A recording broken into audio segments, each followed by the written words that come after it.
can't stand looking at the reflection in my glasses when I edit. Anyway, hello and welcome back. My name is Kari and today I'm doing my August wrap-up. This was meant to go up on Wednesday.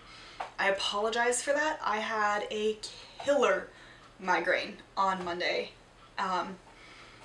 As in, went straight to my sumatriptan, couldn't get up in the morning because I couldn't open my eyes because the light hurt, and then went comatose on my couch for 2 hours while the sumatriptan kicked in.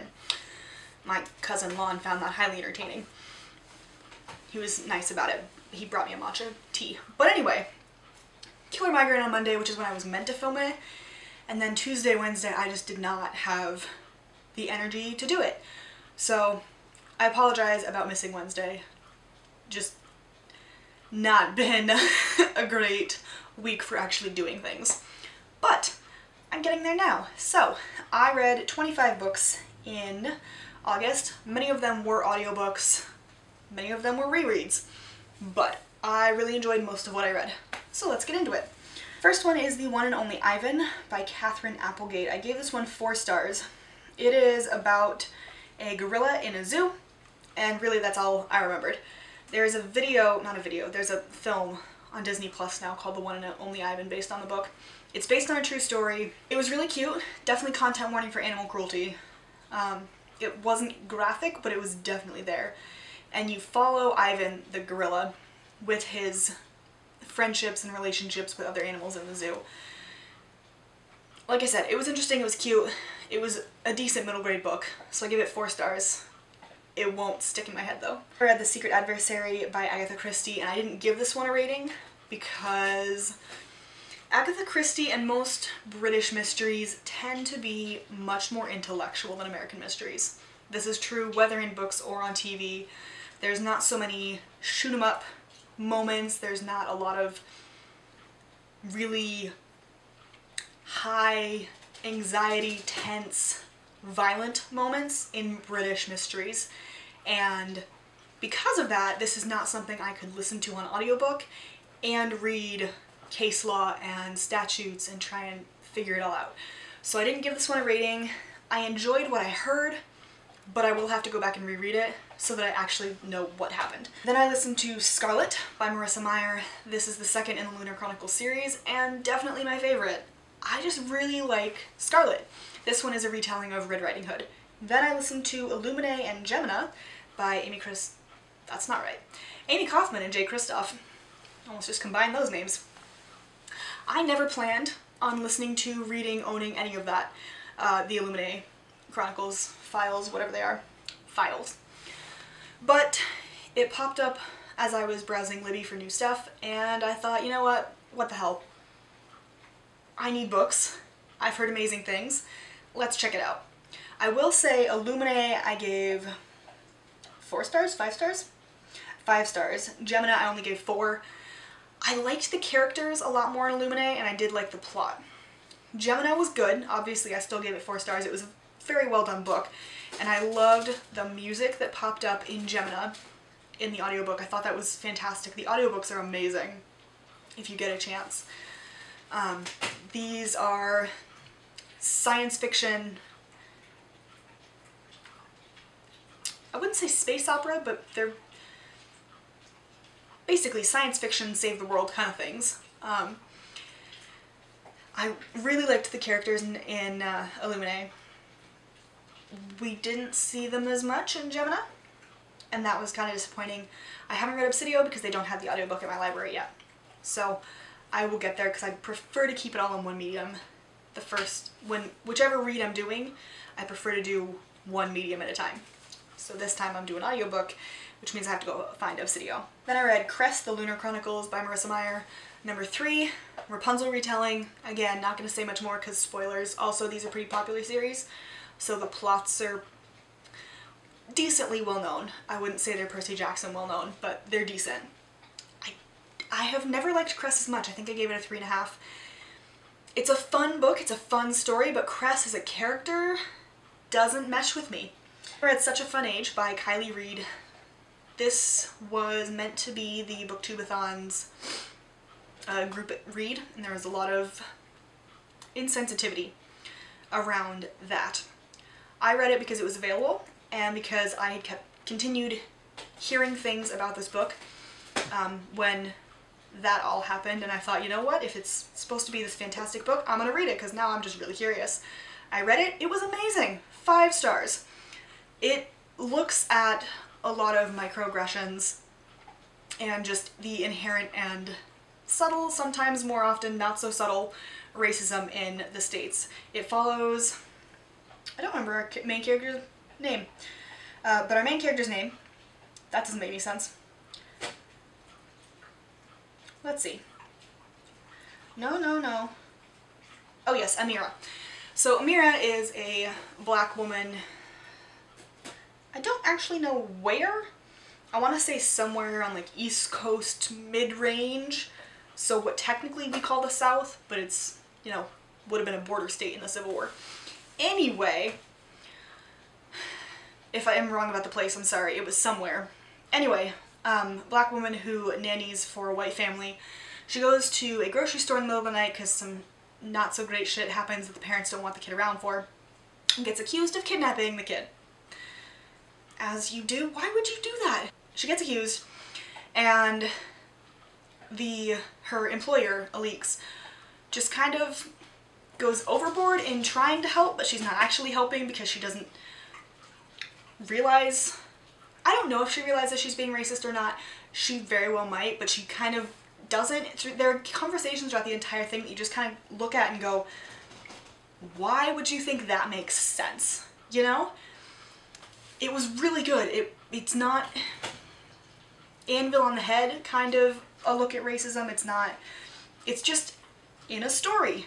And Amira is trying to move on. Like, this is normal. It shouldn't be. But, you know, move on. Not a big deal. You're okay. Nobody went to jail. We got there. And the white people around her are just so hung up on this one incident and trying to help, except that they're not, but they don't know it.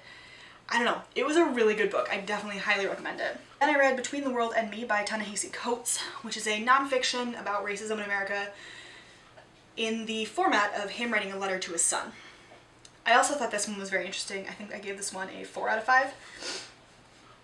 If my phone will go, I'll let you know. There you go. Nope, I gave it a 5 out of 5. It was a very informative look at racism in a very personal way. Then I listened to The Poet X by Elizabeth Acevedo. I gave this one a 4. You know, I keep saying I maybe gave these a 4, but I don't really remember. This was a really good book. I liked the background, I liked the story, I liked that the author narrated it because she emphasized what she wanted to. I didn't necessarily like all of the massive audible breaths. Yeah, 4. But overall it was good and I did enjoy it. And then I read Pride by Ibi Zoboi, and oh my goodness, I don't read a lot of classics retellings, but this one was fantastic. It is a Pride and Prejudice retelling in Brooklyn. So our main character has lived in this one suburb, one of the lower class suburbs, because, you know, segregation and gentrification and all that nonsensical shit. But anyway, one of the predominantly not white suburbs, and this really rich black family moves in. Our main character is also black. And his last name is Darcy, because obviously. And it's just a Pride and Prejudice retelling, and it is fantastic, and I love it, and I definitely want to own that in print. 5 out of 5 stars, go read it. And we have the autobiography of Malcolm X as told to Alex Haley. This is his autobiography. It's just him telling it to Alex Haley, who ended up godfather to Malcolm X's kids. This was really fascinating. In the States, we are taught that Malcolm X was violent, he was very anti-white, he was the epitome of death to white people. Boy, is he not, let me tell you. He's not. He was very much pro-black people, but just because you're pro-black doesn't mean you're anti-white. Yes, there are people, but it's not the point. It was fantastic and incredibly educational to read about this man's life. He does not shy away from the fact that he did some really shitty things. He doesn't shy away from the fact that he broke the law. He went to jail for it. He doesn't shy away from the fact that he joined this I think it's called the Muslim Brotherhood. And then as he grew older and as he learned more about the leader of it, realized that wasn't the religion he wanted to follow, that specific sect of Islam, but he did still agree with and believe in Islam. And so he was exiled from that specific sect, but ended up being okay with it. He explains why he was segregationist, and that if you are integrated, you are told to become white. And we've seen that in our society. It's not a good thing. For all that we claim to be a melting pot, we are a salad bowl of useless, nonsensical shit. Anyway, it's a fantastic book, and it really gives a good look at racism in the States through the eyes of one person, and re-educates us, because let me tell you, in our school systems, we are lied to. Lied to. So go read it. Next, I read Kangaroo Squadron by Bruce Gamble. This is about a pilot squadron of B-17s, specifically B-17Es, I believe, who flew down to Australia in the opening days of World War II. And by opening, I mean for the States. So it's 1942 to 1943, really. No, 41 to 42. Apparently Japan tried to invade Australia a couple of times. They got pretty close. We lost to B-17 in a swamp, and then recovered it 70 years later. Somehow. This was also a really good book. 5 out of 5 stars. I also annotated it, so there are some really fun, tiny writing little comments that naturally I can't find when I want to. There we go. Like that one. And then I lent it to my uncle, who also really enjoyed it and learned a lot from it. Then I read several books that my other cousins, so Erica and Lon have 3 kids. The Bear Grylls books were from their oldest, these are from their middle, and then their youngest can't read yet, so we'll get there. But she really wanted me to read these books. So I read The Hamster Princess, Harriet the Invincible by Ursula Vernon. This is Hamster Princess, as you may have figured out, and she decides that she is not going to be your typical embroidering, tea-sipping princess, because fuck that shit, you know? And she goes and just learns to sword fight and learns diplomacy and all these things that typical princesses are not supposed to learn because they're supposed to just get married. I loved it. It was very Talking to Dragons-esque, and it was just my ultimate favorite. So I am planning on getting her several more of these because this is the only one she has. And there's 12. There's more books. And I really liked it, and I think it was very good for a young girl to see you can do whatever you want, basically. And I loved it. Then I read The Princess in Black.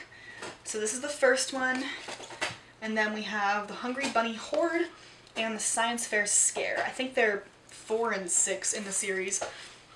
These are by Shannon and Dean Hale, who also wrote The Rapunzel's Revenge, and I believe are related to Nathan Hale. I think they're his son and daughter-in-law, daughter and son-in-law. I don't know, they're related to the guy who wrote, the graphic novels that I keep telling you people about because they're amazing. But anyway, Hale's Hazardous Tales, there we go. These obviously follow, you know, a princess, and by day, or, you know, by necessity, she is this princess who dresses in pink frilly dresses and is perfect in all of her etiquette and sits there and embroiders and makes small talk and all that kind of stuff. But then when something happens, like, you know, a monster develops in a science fair volcano, or a bunny horde starts devouring all the grass, she dresses up in black and goes and saves the day. I thought that was really fun. Overall, these are really good books, and they definitely get better as they go. This one is very much a setup for the series. And then I read, oh wait, there's 3 of these. Then I read Owlie, so The Way Home and Bittersweet Summer, which, read The Way Home first, because that's the introduction to the series. And then Friends All a Flutter and Bright Lights and Starry Nights by Andy Runton. These are, I don't want to say they're graphic novels, they're picture books, quite literally. There are no words. I will show you in the one that I liked the best. I think I gave these ones this one 3 and this one 4.5 or something like that. And the reason I say they're not graphic novels is because this is what it is. So there's pictures telling you the problems. You know, no trees equals no stars. This is my checklist for everything I need to see the stars. And his little wormy pal. So stuff like that. They are super quick reads. They're very cute. Like I said, this is my favorite. I think I would prefer Princess in Black and the Invincible Harriet over these, but for kids learning to read, or I think these are really good books. Then I read one of my favorites, and that's A Song of Wreaths and Ruin by Roseanne Brown. I did a full spoiler-free review on this, so go check that out. I'll leave it linked below. But this book is amazing. It does the tropes and it does them perfectly. It has all of the magic, all of the romance done well. It has a beautiful cover. It has all of the magic. I love this book and I need you to read it. It also, as I say in my review, has content warnings at the beginning. So before you read it, go check those out. I also reread the Enchanted Forest Chronicles. These consist of dealing with dragons, searching for dragons, calling on dragons, and talking to dragons. These are the ones that Hamster Princess felt very similar to, because Cimmerine, our main character in, well, really the first three, decides she doesn't want to be married off, so she's just gonna go work for a dragon. She does, and then shit hits the fan, because wizards and dragons don't get along and she gets involved. Dragon gets kidnapped. 6-foot donkey, 7'11" including the ears, and then different character, related, ends up wandering through the Enchanted Forest. I absolutely love these books. I listened to them on audiobook and they are a full cast, which was fantastic. This one, I like this one less anyway, because it doesn't follow Cimmerine, but the audiobook was also, I don't think, a full cast. So that was a little bit disappointing. These three, however, were full cast, so definitely go check them all out. Then I listened to Nevernight by J. Kristoff. This is the Illumicrate special edition that came out in March, so it's signed. It's fucking beautiful. Oh my goodness, stunning. Anyway, so this is a revenge story. The first one has a school setting where she goes to school to become an assassin to avenge her family, and I love it. I love this series. I think it's fantastic, and like I said, I was looking for rereads. Tend to be really good because I don't have to focus as much on them. So I'm currently listening to Dark Dawn, which is the third in the series, and recently finished God's Grave. But yeah, loved it. And then the last one I read is A Polar Affair by Lloyd Spencer Davis. If you follow me on Twitter, this would be where the necrophiliac penguins tweet came from, because apparently penguins will fuck a taxidermied dead penguin, specifically Adelie penguins. They will also do it with a stuffed animal that is not anatomically correct.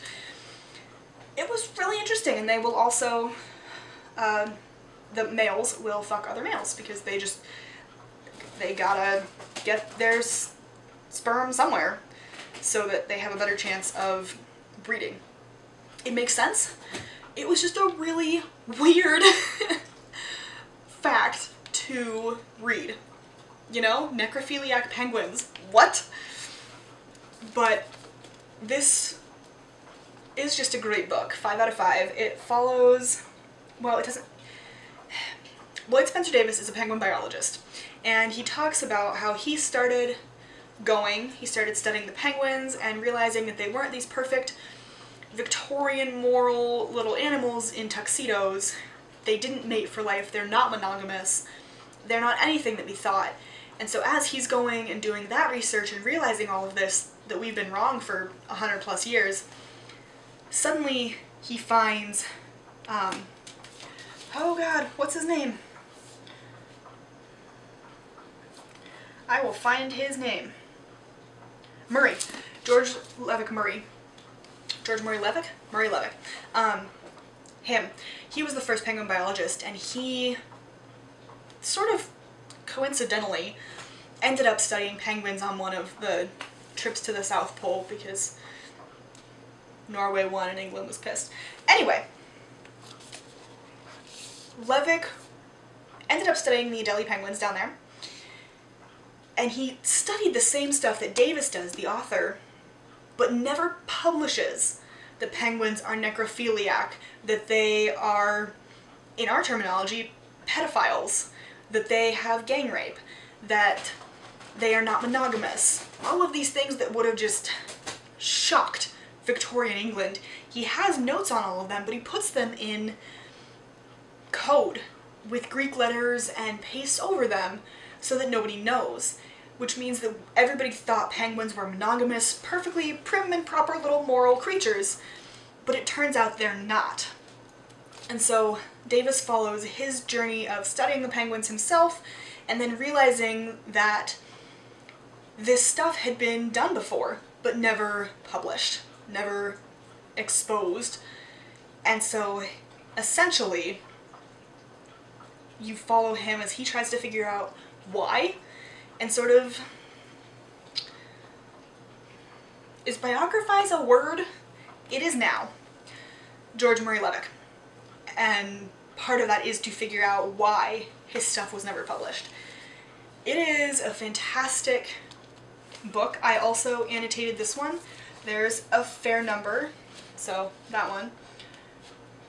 Oh yeah, that was fun. There's a quote in here from one of the explorers' diaries in the early 1900s, late 18, early 19, and it says, "Scott realizes now what awful cripples our ponies are and carries a face like a tired old sea boat in consequence."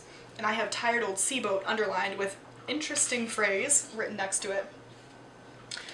And a lot of it's me saying, "Oh, fool," because, I mean, why would you take ponies? Ugh, the dogs just don't work, we're gonna take ponies, and not enough food, and we're not gonna plan, and it just, I mean, hindsight, right? But nonetheless, they had hindsight before they even went and died. And they still didn't even try. So you also learn a lot about the South Pole explorers and their trips, which was also fascinating. So you learn about Amundsen, who was the first one there, and Shackleton, he's in here. Scott, who I think was the one who keeled over. I mean, there were multiples who keeled over and then they go and find them frozen to death because, you know, Antarctica is cold. All of this to say, if you are interested in science and penguins and biographies all at the same time, I would definitely recommend this book because it was fascinating. A very long wrap up for 25 books. I apologize.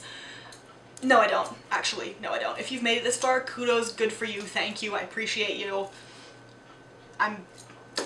They were good books, I liked them, so clearly I want to talk about them. I should probably actually do more reviews than I do. I'm not really sure. Weekends feel way too short. Anyway, like I said, thanks for watching, thanks for sticking around if you're still here and all of my mess, but I will see you in my next video. Bye.